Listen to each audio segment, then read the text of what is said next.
welcome back to another video. So this is the new intro. So now we're doing another reaction video. Modern parenting is ruining Gen Alpha's childhood.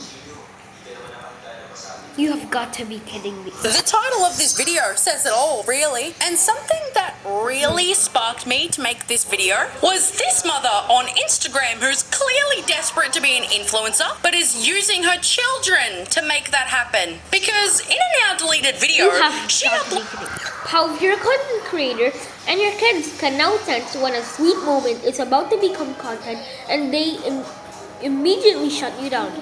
Laughing emoji.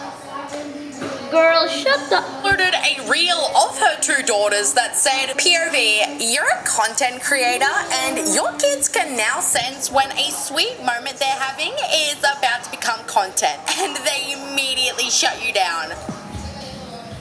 Exactly what I'm saying. So your daughters, who are both extremely little, are already recognizing that you record almost every single little thing that's happening in their lives because of how much your phone is out when you're near them, to the point where they have to stop you from doing it because they just want to have one moment to themselves without their mother shoving a camera in their faces. So basically, all you're teaching them is to avoid having fun entirely around you, or to always be on guard or watching out for you when they are having fun, so that they can see whether or not you're going to get your camera out to make content out of their childhoods. How are you as a mother not ashamed of that? Exactly. How are you not embarrassed that your 5-year-old daughters have to tell you to put the phone away and not the other way around? Exactly. Why I don't let other kids come to our house? You have got to be kidding me. This is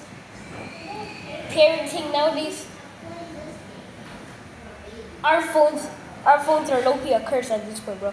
Oh boy, here we go. They touch things, her things. We don't teach her to share what's hers. Why? Oh my god. Like, that's kind of customary when you invite friends over. You share because they don't have their stuff at your house. When I was a kid and I invited my friends to my home, I let them play with my toys, and vice versa. When I was invited to their homes, they let me play with their toys. I'm not saying she has to share every single little thing, but sharing is a good thing to learn about when you're a kid. Otherwise, that's going to become a problem in the future. They eat our snacks. I buy organic, single origin, portioned by a nutritionist. I'm not funding another family's child off of my grocery budget. Here we go. She's saying that, and yet she probably has $1 million. Might as well steal it anyways, if she doesn't deserve the $1 million.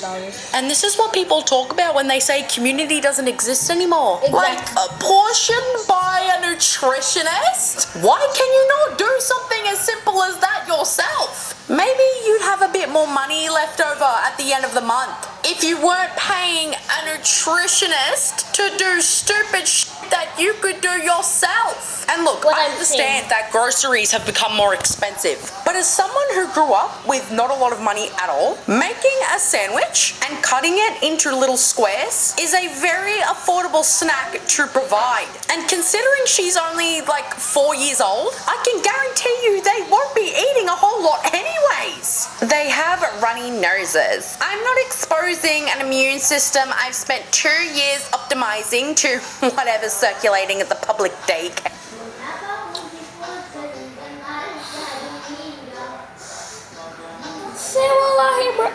Okay, so hilariously enough, you're actually doing your daughter's immune system a disservice by doing this. That daughter's immune system never existed. No parent wants their child to be sick, but that's actually kind of how you make your kids stronger, by exposing them to that kind of bacteria. Because, like I've mentioned, in the future, when she gets sick, it's going to be a problem because for her, it's going to be 10 times worse because she doesn't have the antibodies that are produced after getting sick to help fight future infections and not have the infection be so intense. They don't follow our schedule. One off-rhythm afternoon and we lose 3 days of sleep progress. Their fun is not worth my night. Shut up! Is this the military or is this a house? What I'm saying. How would a play date ruin her sleep progress? If anything, playing with a friend for a few hours is going to tire her out faster because she's burning a lot of energy and she'll need a lot of sleep to get it back, which means she would sleep through the night. One afternoon of playing with a friend for a couple of hours isn't going to lose 3 days worth of sleep. They leave and then she's sad they left. Why would I introduce attachment and loss into a perfectly content child for an afternoon of someone else's chaos? They're gonna come back later. It's not the child's fault. It's your fault.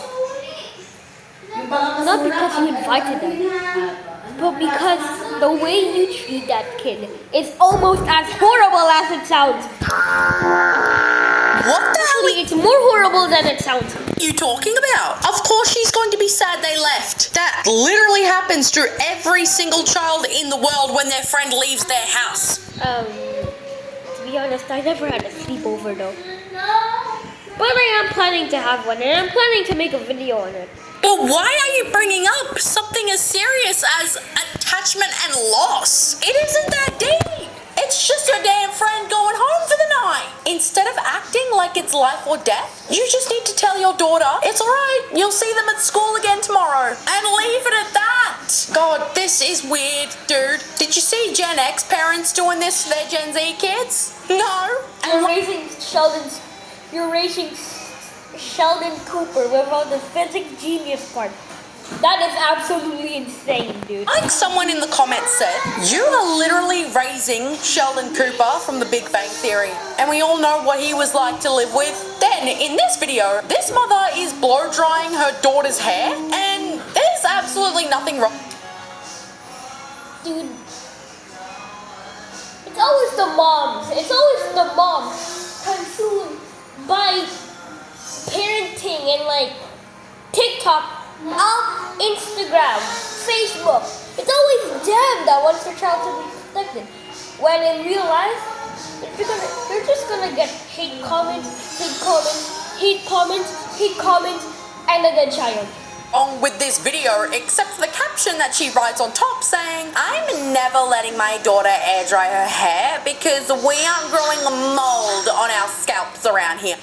These moms shouldn't be surprised when their daughter doesn't come back for them, to not buy them a house, and to not buy them a car, and to not surprise them with any money or Today I chose Head and Shoulders. So when others had dandruff, I was dandruff free, and my gorgeous hair became famous. Oh, I can't maybe. With best ever Head and Shoulders, I can't chance edit up to 100% Or else dandruff-free it's hair. Make into a every day a show. Head and Shoulders day. a 20-minute tour. With trends on, body don't lie, don't question. What? Bro, where did you even get that from? I've heard my mum say stuff like, I shouldn't go to bed with dead hair or I'll wake up sick. But I've never heard her say that my scalp would get moldy. Like, what I find to be absolutely hilarious about this video is the fact that humans haven't always had access to hair dryers. Like, the general public didn't have the handheld hair dryers that she's using in this video in their houses until the 1920s. So, do you think before the 1920s that every single human being walking the planet just had mold on their scalps all the time because they didn't have blow dryers? No! The air can dry our hair just fine. Then, in this video, this is the perfect example of what I'm talking about in this video. This mother recorded her children boarding a plane with scooters. Like, each of them had a scooter while saying, people judged us before we even boarded. Yeah, because y'all are trying to take up all of the overhead storage space with your f***ing scooters. Maybe that's why. But in the caption, she tried to make it out like people were judging her because she brought her kids. Because she says, 3 kids, 3 little personalities walking onto a plane, and we could feel the looks. We knew what some people were thinking, here comes the chaos, or why would they bring kids on a flight? But after 150 flights with our kids, we've learned something important. Kids don't learn how to travel by waiting until they're older. They learn by traveling. You idiot. Bro, people don't care that you're bringing kids onto a flight, especially because they're not literal babies. So people know they're not going to be uncontrollably crying for the whole time. Nobody cares if you bring a 6-year-old. People are judging you for not having any courtesy for your fellow passengers who also need room for their belongings as well, because they also paid to be there and shouldn't have to sacrifice holding their carry-on for the entire duration of the flight because all of your kids just needed to bring their scooters. Nobody else on the flight is allowed to do that, so neither are you. You can't share space with an entire scooter in the overhead luggage compartment because it's too damn big to have any other bags be in there with the scooters. So yes, you do deserve to be judged for this. Okay, cheers. Wait, turn that off. What? The pig tastes like strawberry. Taste it. Oh my. Okay, cheers. Okay. No, ready? Girl. Okay. And 2, 1. Cheers. This is the exact problem that the girls at the beginning of this video were facing. The child is telling the mother to stop recording and to put the phone down. The daughter just wants to share this moment with her mum, but she can't because the mother is prioritizing recording the moment for social media. So instead of seeing her mum's face, all the daughter can see is a phone in front of her You face. know, actually, my mom really does make this into TikTok, but actually, I'm kind of okay with her. She's trying to get views, but she is a good mother.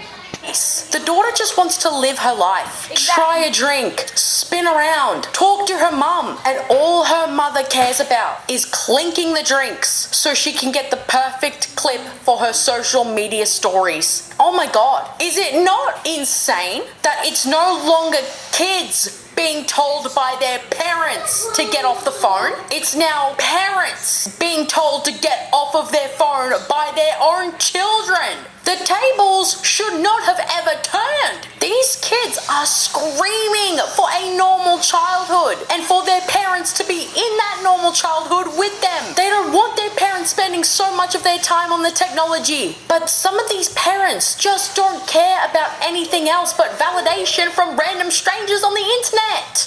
And I'm sorry, but you can't deny that millennial parenting is destroying Gen Alpha, because this teacher uploaded a video on Instagram Reels that said, it took me over an hour, but yesterday I emailed 46 parents of students at risk of failing, and only 1 parent responded. That isn't just a teacher shortage problem. 1 parent responded. 1 out of 46 parents responded. That means 45 different parents did not bother to either open the damn email or care enough to respond back to the very real concern their child's teacher had about their child's grades. And that's why these kids are being let down by their parents. If my mother, or really any other Gen X parent for that matter, had gotten an email like this when I was in school, she would have immediately questioned me about it, then responded to my teacher swiftly, and then taken initiative to help me get back on track. But this new generation of parents either don't take it seriously, because a lot of them seem to have the belief that kids don't learn anything at school anyways. They don't need school, they have AI. Or they simply never even open the email at all because they're too addicted to Instagram Reels and TikTok just like their own damn kids are. I don't think y'all understand that I have high school students who do not know how to spell their own name. Students who are in high school who are misspelling their own name repeatedly. I had a student this year who struggled really badly with reading comprehension and spelling. And when I say really badly, as in like cannot spell 3-letter words, like it was that bad. And so sometimes she would forget to put her names on papers, which that's fine. I'll just write your name for you. And for some reason, I kept misspelling her name. And if you notice, I have 2 E's in my name. So I thought that I was adding 2 E's onto her name just like out of ego. Like, oh my God, why am I trying to put my 2 E's on her name? Her name does not have 2 E's, because when I would go check online, there was only 1 E. So now it is the end of the year, and I was cleaning up my classroom a bit. And so as I was throwing away some papers, I picked up a paper that she wrote her name on. And I noticed that the name also had 2 E's on it. And I was like, well, hold on, because her name does not have 2 E's. I pick up a second paper, also has 2 E's on it. And I go back to my computer, type in her name, there is 1 E. And I had the horrifying realization that she's spelling her own name wrong. And not just once, multiple times, like continuously. My name is Haley, obviously. It's spelled Hayley. But when I was growing up, many people would spell it like Haley with an I or Haley with just an L. No I or Y. And you want to know what I did? I corrected them. I knew what my name was, and I knew how to spell it, because that is literally the bare minimum as a human being, because it's my name. So I would tell them, hey teacher, it's actually Hayley, because I didn't want my teacher spelling my name wrong, because I knew the spelling of my name. And they would immediately correct themselves and would never spell it wrong again from there on out. But kids these days are so illiterate to the point where if their teacher spells their own name wrong, they don't care and just start believing that's how it's spelled, because they don't actually know the true spelling of their own names, so they don't know any better. How do parents nowadays let it get this bad? The students think out loud nonstop. That's the only way I can describe it. And I keep saying to them, that's not talking, that's thinking. You're just thinking and you're saying it out loud. Talking is for the purpose of communication. You're not doing that. You're just, every thought that's popping into your mind, you're saying out loud. That's how classrooms are now. That's why teachers can't do it. If kids just think out loud nonstop, like it's just a horrific habit now, because every moment of their life is a screen withdrawal detox just to be here in this analog, boring classroom, I can't compete with that. I can't.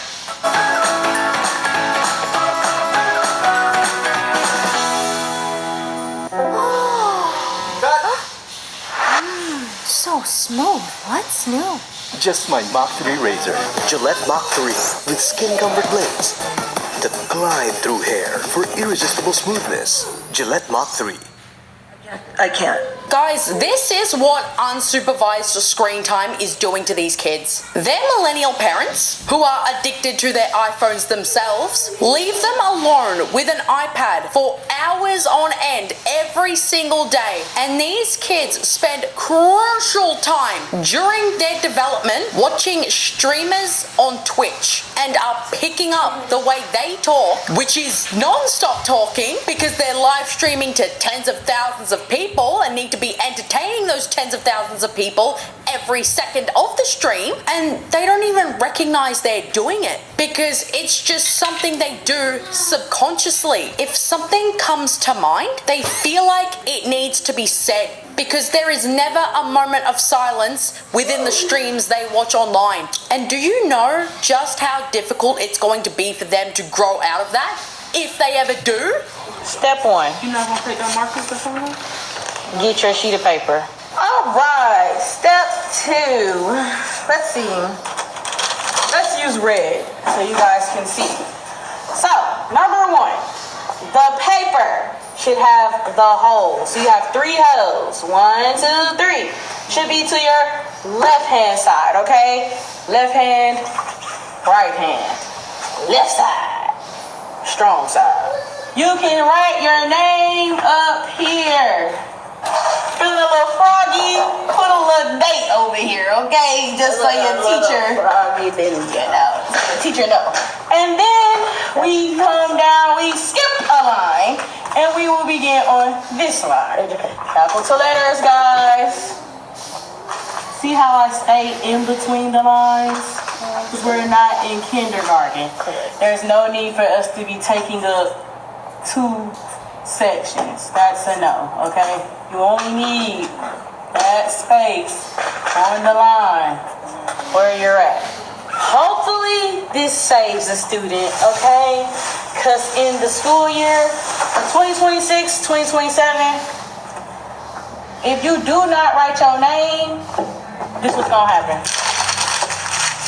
Dude, it is getting that bad. It's not even funny anymore. You might think this teacher was just having some fun with her students, but she was doing this seriously. And there were countless other teachers in that comment section who said they also had to do the exact same thing with their students, some of which were heading into their senior year of high school. How is this even happening? When I was in year 5 as a 10-year-old in primary school, I just automatically knew to always write my name down on the page along with the date, because I knew that was important information. My name, because my teacher needs to know whose work they're grading, and the date to indicate which day of the year I began working on the assignment. Back when I was a kid, teachers didn't have to tell us to do this, and they especially didn't have to teach us how to write on a damn page, because it's kind of self-explanatory. But these kids just don't have common sense like that anymore. That is how screen addicted and reliant on technology these kids are nowadays. They know how to type, they know how to scroll, and that's about all they know how to do. Oh, Chad, okay, I'm trying to do 95 cents and I don't know what that is. Okay, I have 3/4 and that's,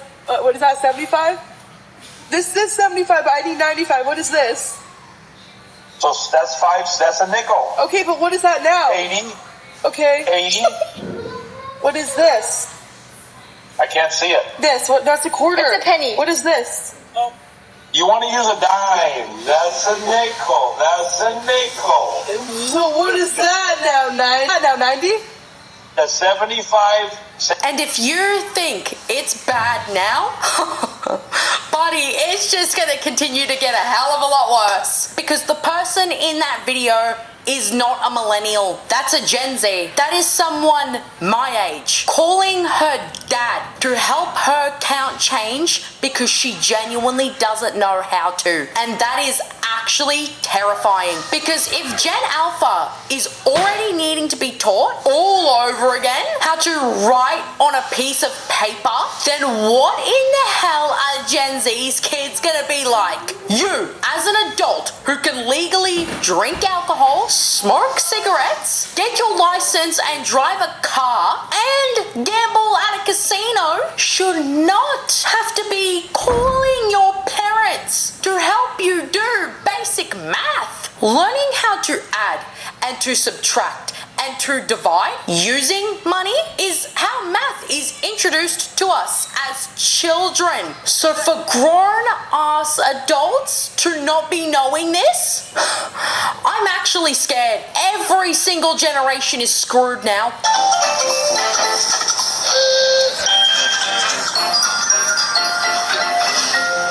Now we heat the vegetables in our high... Ma'am, she's literally learning. Leave her alone. Heat cooker for 15 seconds. Anyways, guys, thank you so much for watching this video. Mwah. I love you all so much, and I'll see... Wait, that was a bad heart. Let me try that again. I love you all so much, and I'll see you guys in the next video. Bye, guys. So, what I've learned today is to never own a wife that is just obsessed with the internet. That's what I learned. I'm low-key obsessed with it. I'm low-key obsessed with it too, but